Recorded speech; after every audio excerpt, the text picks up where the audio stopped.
Hello friend नमस्कार मु स्वागत करछि ओडिया बोईतो टीवी यूट्यूब चैनल को। तो आज होछि 10 एप्रिल 2026 शुक्रवार।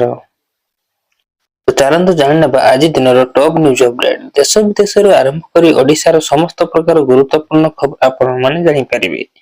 ସେଥିପାଇଁ ଆପଣଙ୍କୁ ଅନୁରୋଧ ଭିଡିଓଟିକୁ ଶେଷ ପର୍ଯ୍ୟନ୍ତ ନିଶ୍ଚୟ ଦେଖିବେ। ଚ୍ୟାନେଲକୁ ନୂଆ କରିଥିବା ଚ୍ୟାନେଲକୁ ସବସ୍କ୍ରାଇବ କରି ପାଖରେ ଆସିଥିବା ବେଲ୍ ଆଇକନକୁ ଅନ୍ କରି ରଖିବେ ଏବଂ ଭିଡିଓକୁ ଲାଇକ୍ କରିବେ, ଯାହାଦ୍ୱାରା ଯେବେ ବି ଯେକୌଣସି ଲାଟେଷ୍ଟ ସୂଚନା ଆପଣମାନେ ଆମ ଚ୍ୟାନେଲ ମାଧ୍ୟମରେ ସର୍ବପ୍ରଥମେ ପାଇପାରିବେ।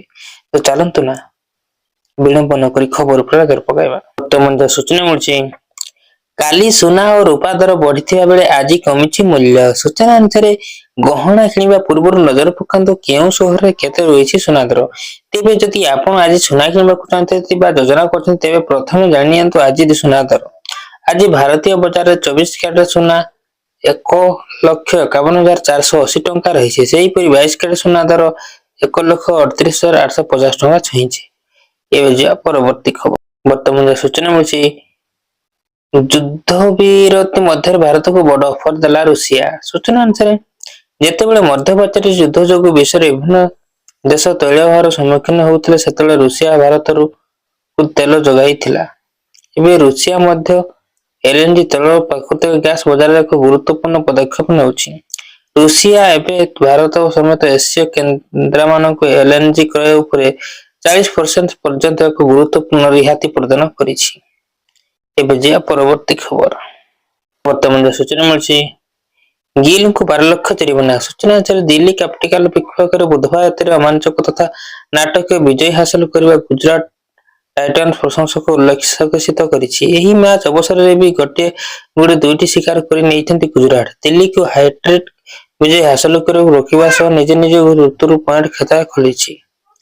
ଅଧିନାୟକ ଶୁଭମନ ଗିଲ୍ କିନ୍ତୁ ନିଜ ଦଳର ଏହି ପ୍ରତୀକ୍ଷିତ ବିଜୟରେ ମିଠା ସ୍ୱାଦ ପାଇ ନାହାନ୍ତି, କାରଣ ମନ୍ଥର ବୋଲିଂ ପାଇଁ ବ୍ୟକ୍ତିଗତ ଭାବେ ସେ ନିଜକୁ ପାଉଣାରୁ 12 ଲକ୍ଷ ଟଙ୍କା ହରାଇଛନ୍ତି। ଆଇପିଏଲ ପକ୍ଷରୁ ତାଙ୍କୁ ନିର୍ଦ୍ଧାରିତ ସମୟ ଭିତରେ ବୋଲିଂ କଟା ଶେଷ କରିପାରୁଥିବାରୁ ଏହି ଅର୍ଥ ରାଶିରେ ରହିତ କରାଯାଇଛି। ଏବେ ଯିବା ପରବର୍ତ୍ତୀ ଖବର। ସୂଚନା ମିଳୁଛି, ସୁପରଷ୍ଟାର ଅନୁଭବ ମହାନ୍ତିଙ୍କ ସୁପରହିଟ୍ ଫିଲ୍ମ କୁହୁଡି। ସୂଚନା ଅନୁସାରେ ଓଡିଆ ମନୋରଞ୍ଜନ ଜଗତର ଅଗ୍ରଣୀ ଚ୍ୟାନେଲ ଜି ସାର୍ଥକ ପକ୍ଷରୁ ଦର୍ଶକଙ୍କ ପାଇଁ ଭେଟି ଦିଆଯାଉଛି ସୁପରଷ୍ଟାର ଅନୁଭବ ମହାନ୍ତିଙ୍କ ସୁପରହିଟ୍ ଫିଲ୍ମ ତଥା ଏକ ରହସ୍ୟ ଏବଂ ସଂଘର୍ଷପୂର୍ଣ୍ଣ ଚରିତ୍ର କୁହୁଡି। ଆସନ୍ତା 12 ତାରିଖ ଏପ୍ରିଲ ସନ୍ଧ୍ୟା 6:30ରେ ଏହାର ମେଗା ୱାଲେଟ୍ ପ୍ରିମିୟମ ହେବ। ଚଳଚ୍ଚିତ୍ର କାହାଣୀ ଜଣେ ସାହସୀ ଆଇନଜୀବୀ ଅଂଶୁମାନ ପଟ୍ଟନାୟକ ଏବଂ ନ୍ୟାୟ ପାଇଁ ତାଙ୍କର ଅଦମ୍ୟ ସଂଘର୍ଷକୁ ନେଇ ଗତିଶୀଳ। ଏବେ ଯିବା ପରବର୍ତ୍ତୀ ଖବର। ବର୍ତ୍ତମାନ ସୂଚନା ମିଳୁଛି, 20 ଘଣ୍ଟା ଧରି କେଦାରନାଥ ଲାଗି ରହିଛି ତୁଷାରପାତ। ସୂଚନା ଅନୁସାରେ କେଦାରନାଥ ତୁଷାରପାତ କମିବାର ନାଁ ନେଉନି। ମଙ୍ଗଳବାର ଠାରୁ ଲଗାତାର ଭଗବାନଙ୍କ ଶିବଙ୍କ ତୀର୍ଥସ୍ଥାନରେ ତୁଷାରପାତ ଲାଗି ରହିଛି, ଯାହା ତୀର୍ଥଯାତ୍ରୀଙ୍କ ଯାତ୍ରାରେ ବାଧା ସୃଷ୍ଟି କରିଛି। ଭଗବାନଙ୍କ ଦର୍ଶନ କରିବାକୁ ଥିବା ଭକ୍ତଙ୍କ ପାଇଁ ଏପ୍ରିଲ 22 ତାରିଖରେ କେଦାରନାଥ ଦ୍ୱାର ଖୋଲିବାର ଯୋଜନା ରହିଛି। ଡିସେମ୍ବର ଏବଂ ଜାନୁଆରୀ ମାସରେ ବାବା କେଦାରନାଥଙ୍କ ମନ୍ଦିର ତୁଷାରପାତ ମୁକ୍ତ ଥିବାବେଳେ ଏପ୍ରିଲ ମାସରେ ଅଧିକ ତୁଷାରପାତ ହେଉଛି। ଏବେ ଯିବା ପରବର୍ତ୍ତୀ ଖବର। ବର୍ତ୍ତମାନ ସୂଚନା ମିଳୁଛି, ଆଜି କାଳବୈଶାଖୀ ବର୍ଷାରେ ଭିଜିବ ସାରା ଓଡିଶା। ସୂଚନା ଅନୁସାରେ ରାଜ୍ୟରେ କିଛି ଦିନ ହେବ ନିୟମିତ କାଳବୈଶାଖୀ ପ୍ରଭାବରେ ବର୍ଷା ପବନ ଘଡଘଡି ଲାଗି ରହିଛି। ଆଜି ମଧ୍ୟ ରାଜ୍ୟର ବିଭିନ୍ନ ଜିଲ୍ଲାରେ ପ୍ରବଳ ବର୍ଷା ସମ୍ଭାବନା ଥିବା ପୂର୍ବାନୁମାନ କରିଛି ପାଣିପାଗ ବିଭାଗ। ଘଡଘଡି ବର୍ଷା ନେଇ ଉତ୍ତରରୁ ଉପକୂଳକୁ ଦକ୍ଷିଣ ଓଡିଶା ଯାଏଁ ଆଲର୍ଟ ଜାରି କରିଛି। ଆଜି ପାଇଁ 13 ଜିଲ୍ଲାକୁ ଅରେଞ୍ଜ ୱାର୍ଣ୍ଣିଂ ଓ 17 ଜିଲ୍ଲାକୁ ୟେଲୋ ୱାର୍ଣ୍ଣିଂ ଜାରି କରାଯାଇଛି। ମୁଖ୍ୟତଃ ମୟୂରଭଞ୍ଜ, କେନ୍ଦୁଝର, ବାଲେଶ୍ୱର, ଭଦ୍ରକ, ଯାଜପୁର, କେନ୍ଦ୍ରାପଡା, କଟକ, ଜଗତସିଂହପୁର ଜିଲ୍ଲାକୁ ସତର୍କତା ଜାରି ହୋଇଛି।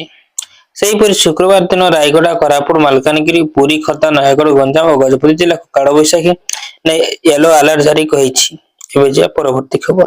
ସୂଚନା ମିଳୁଛି, 15,400 ଟନ୍ ଏଲପିଜି ନେଇ ଭାରତ ପହଞ୍ଚିଲା ଜାହାଜ ଗ୍ରୀନ ଆଶା। ସୂଚନା ଅନୁସାରେ ଏସିଆରେ ଚାଲିଥିବା ଯୁଦ୍ଧ ସଙ୍କଟ ଭିତରେ ହରମୁଜ ପ୍ରଣାଳୀ ପାର ଭାରତରେ ପହଞ୍ଚି ଆଉ ଏକ ଏଲପିଜି ଟ୍ୟାଙ୍କର ଜାହାଜ।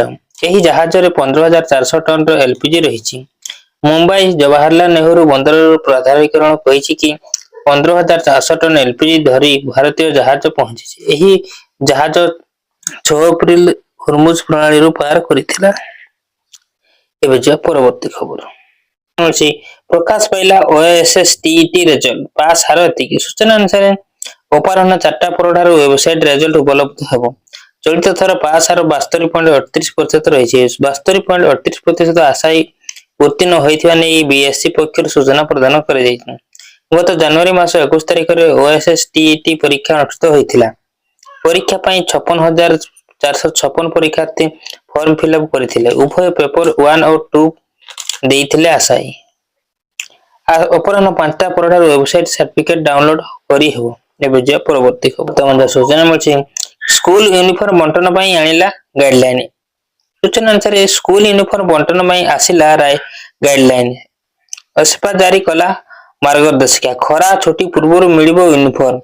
राज्यर समस्त सरकारी और अनुदान प्राप्त विद्यालय शिशु बाटिका ठारू 10म श्रेणी पर्यंत छात्र छात्री को खरा छुट्टी पूर्व मागणा यूनिफॉर्म और अन्य सामग्री मिलिबो। शिशु बाटिका रु 10म पर्यंत छात्र छात्री को यूनिफॉर्म समेत हाउस ड्रेसिंग जता और मजा दिया बेले शिशु बाटिका 8म श्रेणी पर्यंत पिला को अतिरिक्त भाव परिचय पत्र और टोपी दिया। चलित मास मध्य समस्त प्रक्रिया शेष हो। एप्रिल 10 सुधा विद्यालय स्तर में श्रेणी और वर्ग अनुसार आवश्यक आकलन शेष हो। 12 तारिख सुधा एजेंसी गुड़िक कार्यादेश प्रदान। 27 तारिख सुधा छात्र छात्री को समस्त सामग्री बंटन कर। एप्रिल 30 सुधा यूनिफॉर्म गुणात्मक मान जांच एवं मे 2 सुधा ओसेपा निकट जिला रिपोर्ट दाखल करने को निर्देश दिया। परवर्ती खबर सूचना मिली पेट्रोल पंप रे एही मानको गैस देबे सरकार। सूचना किछि दिन टणा अटारा पर शेष में 5 किलो गैस वितरण पर निष्पत्ति नहीं सरकार। एणिकी 5 किलो गैस पेट्रोल पंप रे मिलिबो बोली कहिसेंती मंत्री कृष्णचंद्र पात्र। छात्रछात्री प्रवासी श्रमिक दिन मजूरिया आदि सेमानकर प्रमाण पत्र देखाई पेट्रोल पंप रो गैस नहीं पारिबे। आगुर बाहर गैस बिक्री हेबो नहीं बोली मंत्री घोषणा करथिले। एबे जिया परवर्ती खबर सूचना मिलछि अघोषित विद्युत काट नहीं मुख्यमंत्री चरम बाणी। लाइन काटिले जाई पारंती जेल। सूचना अनुसार खरा दिने आउ असह्य ताती छटपट हेबनी लके। प्रबल ग्रीष्म प्रवाह और गुड़गुड़ी समय घंटा घंटा धरिकी कटिबनी विद्युत। पावर कट को नहीं एक गुड न्यूज देइछंती मुख्यमंत्री जहां समस्त को आश्वस्त कराइबो। गुरुवार बालियंता ठारे विद्युत सब स्टेशन लोकार्पण अवसर में खरा दिन पावर कट हेबनी बोली निश्चित करछंती। अघोषित विद्युत काट एक दंडनीय अपराध। जो अधिकारी विद्युत काट करेंगे तांको जेल मध्य जावाक पड़ी पारे। भुवनेश्वर उपकंठ बालियंता ठारे भुवनेश्वर विद्युत शक्ति व्यवस्थार संप्रसारण 600 कोटी व्यय 3 ग्रिड सबस्टेशन लोकार्पण करछंती मुख्यमंत्री मोहन चरण माझी। परवर्ती खबर सूचना मिली कमिजिबो काल बैशाखी। 11 पठार त्राही नहीं। सूचना अनुसार कमिबो काल बैशाखी प्रभाव। 12 रु बढ़िबो गरम गुड़गुड़ी। 12 रु 14 तारिख जाए विभिन्न स्थान में असह्य गरम गुड़गुड़ी अनुभव हम। केतक स्थान में तापमात्रा 40 को छुईब। सेपटे पाणीपाग विशेषज्ञ कहते पूर्व दिगरु पवन बहुता बेले जलवायु बाष्प वायुमंडल रहुछि। वायुमंडल उपरे भागर मध्य सुखिला पवन बढ़ुछि जहाफल आज काल बैशाखी प्रभाव रहुछि। सूचना था कि आज और आसंता काली चाहे राज्य काल बैशाखी प्रकोप रहिबो। भद्रक जगतसिंहपुर केन्द्रापड़ा झड़ वर्षा को नहीं येलो वार्निंग जारी कर काल बैशाखी वर्षा समय पवन प्रभाव घंटा प्रति 40 रु 50 किलोमीटर रहिबो। एबे जिया परवर्ती खबर सूचना मिली पिला को विपद नुआ कोविड भूताणु शिकाड़ा। सूचना अनुसार भूताणु एक अत्यंत परिवर्तन प्रकार एवं पिला प्रभावित कर। तेज वैज्ञानिक मैंने कहते हैं पिला कि वयस्क मध्य अधिक गंभीर रोगर कारण होनी। विशेषज्ञ कहते कोविड भूताणु जो भली भाव मुख्यतः वयस्क व्यक्ति आक्रामक थिला ताहा एबे निजर धारा को भांगी। यह अत्यंत गुरुत्वपूर्ण विषय। सर्वदा विकास जारी रखिथिबा एही भूताणु व्यवहार को वैज्ञानिक माने उत्तम रूप अनुमान करबा पई अधिक अध्ययन आवश्यक। एबे जा परवर्ती खबर वर्तमान सूचना मिली 11 जाई ओडिशा रे काली बैशाखी तांडव 5 जिल्ला रे अरचाहनी। सूचना अनुसार ओडिशा काली बैशाखी प्रभाव बुधवार अनेक जिल्ला रे प्रबल वर्षा झड़ पवन और पत्थर माड़ देखा मिली। कटक नयागढ़ खोर्धा समेत अनेक अंचल 50 रु 60 किलोमीटर बेगर पवन बहिथिला। पाणीपाग विभाग अनुसार गुरुवार मध्य राज्य काल बैशाखी भय जारी रहिबो।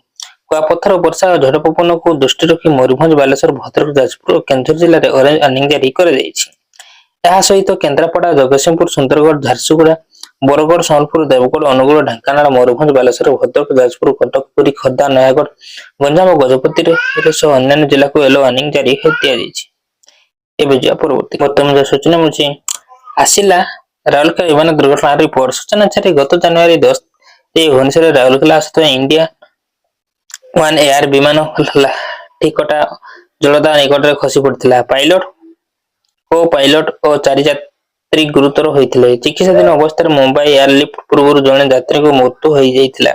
ବିମାନ ଦୁର୍ଘଟଣା ତଦନ୍ତ ବ୍ୟୁରୋ ଓ ବେସାମରିକ ବିମାନ ଚଳାଚଳ ମନ୍ତ୍ରଣାଳୟ ଘଟଣାସ୍ଥଳରେ ପହଞ୍ଚି ତଦନ୍ତ କରିଥିଲେ। ମାସକ ମଧ୍ୟରେ ରିପୋର୍ଟ ଦେବାକୁ କହିଥିଲେ। ରିପୋର୍ଟ ଅନୁସାରେ ତେଲର କମରୁ କାମ କରି ନଥିଲା ଇଞ୍ଜିନ। ଶୁଖିଲା ନଦୀରେ ବିମାନକୁ ଓହ୍ଲାଇବାକୁ ଚାଳକ ଉଦ୍ୟମ କରିଥିଲେ କିନ୍ତୁ ବିମାନ ଉଚ୍ଚତା କମ ଥିବାରୁ ଖାଲି ପଡିଆ ଓହ୍ଲାଇବାକୁ ଚେଷ୍ଟା କରିଥିଲେ ସେଠାରେ ଏକ ଗଛ ସହ ଧକ୍କା ହୋଇଯାଇଥିଲା। ଏବେ ଯିବା ପରବର୍ତ୍ତୀ ଖବର। ବର୍ତ୍ତମାନ ଯାହା ସୂଚନା ମିଳିଛି, ଖରାକୁ ଦେଖି ସକାଳୁ ଅଫିସ ସକାଳ 7ଟାରୁ ଦିନ 1ଟା ଯାଏଁ କାମ କରିବେ। ସୂଚନା ଅନୁସାରେ ରାଜ୍ୟରୁ ଫେରିବ ଗରମ ଗୁଡୁଗୁଡି। ବୌଦ୍ଧ ଜିଲ୍ଲାରେ ପ୍ରଚଣ୍ଡ ଗ୍ରୀଷ୍ମ ପ୍ରବାହକୁ ନେଇ ପ୍ରଶାସନ ପକ୍ଷରୁ ସର୍କୁଲାର ଜାରି କରାଯାଇଛି। ଜିଲ୍ଲା ସ୍ତରରେ ଅଧିକାରୀ ଓ କର୍ମଚାରୀଙ୍କ ପାଇଁ ସର୍କୁଲାର ଜାରି କରିଛନ୍ତି ଜିଲ୍ଲା ପ୍ରଶାସନ। ସକାଳ 7ଟାରୁ ଦିନ 1ଟା ପର୍ଯ୍ୟନ୍ତ ବିନା ଭୋଜନ ବିରତିରେ ସମସ୍ତ ସରକାରୀ କାର୍ଯ୍ୟାଳୟ ଚାଲୁ ରହିବ। ଏପ୍ରିଲ 10ରୁ ଜୁନ 15 ପର୍ଯ୍ୟନ୍ତ ନିର୍ଦ୍ଧାରିତ ସମୟରେ ଚାଲିବ କାର୍ଯ୍ୟାଳୟ। ସମସ୍ତ ସରକାରୀ ଅଧିକାରୀ ଓ କର୍ମଚାରୀଙ୍କ ସର୍କୁଲାର ପାଳନ କରିବାକୁ ନିର୍ଦ୍ଦେଶ ଦିଆଯାଇଛି। ବୌଦ୍ଧ ଜିଲ୍ଲାପାଳ ବିଭୂତି ଭୂଷଣ ନାୟକ ଏହି ସର୍କୁଲାର ଜାରି କରିଛନ୍ତି। ଯେଉଁ ନଦୀଗୁଡ଼ିକରେ ଜଳସ୍ରୋତ ପୁରା ବନ୍ଦ ହୋଇଯାଉଛି ସେଗୁଡ଼ିକୁ ପୁନରୁଦ୍ଧାର ହେବ। ରାଜ୍ୟର କାଳବୈଶାଖୀ ପ୍ରଭାବ 12ରୁ ବଢିବ ଗରମ ଗୁଳୁଗୁଳି। 14 ତାରିଖ ଯାଏଁ ବିଭିନ୍ନ ସ୍ଥାନରେ ଅସହ୍ୟ ଗରମ ଗୁଳୁଗୁଳି ଅନୁଭୂତ ହେବ। କେତେକ ସ୍ଥାନରେ ତାପମାତ୍ରା 40 ଛୁଇଁବ। କିଛି ଦିନ ଧରି କାଳବୈଶାଖୀ ପାଇଁ ରାତିରୁ ବଡ଼ ଆଶ୍ୱସ୍ତି ମିଳିଥିଲା। ଏହା ଥିଲା ଆଜିର ମୁଖ୍ୟ ଖବର। ତେଣୁକରି ଭିଡିଓ ଯଦି ଭଲ ଲାଗିଛି ଭିଡିଓକୁ ଲାଇକ୍ କରନ୍ତୁ। ଚ୍ୟାନେଲ ପାଇଁ ଯଦି ନୂଆ ତେବେ ସବସ୍କ୍ରାଇବ କରନ୍ତୁ ଆଉ ପାଖରେ ଥିବା ବେଲ୍ ଆଇକନ ଟଚ୍ କରି ଅଲ୍ ଉପରେ କ୍ଲିକ୍ କରନ୍ତୁ ଏବଂ ସାଙ୍ଗମାନଙ୍କ ସହିତ ବହୁ ମାତ୍ରାରେ ସେୟାର କରନ୍ତୁ ଯାହାଫଳରେ ଯେକୌଣସି ଲାଟେଷ୍ଟ ସୂଚନା ଆପଣମାନେ ଆମ ଚ୍ୟାନେଲ ମାଧ୍ୟମରେ ସର୍ବପ୍ରଥମେ ପାଇପାରିବେ। ବ୍ୟୁରୋ ରିପୋର୍ଟ ଓଡ଼ିଆ ବୈଦ ଟିଭି। ରହୁଛି। ଜୟ ଜଗନ୍ନାଥ, ଜୟ ମା ଲକ୍ଷ୍ମୀ।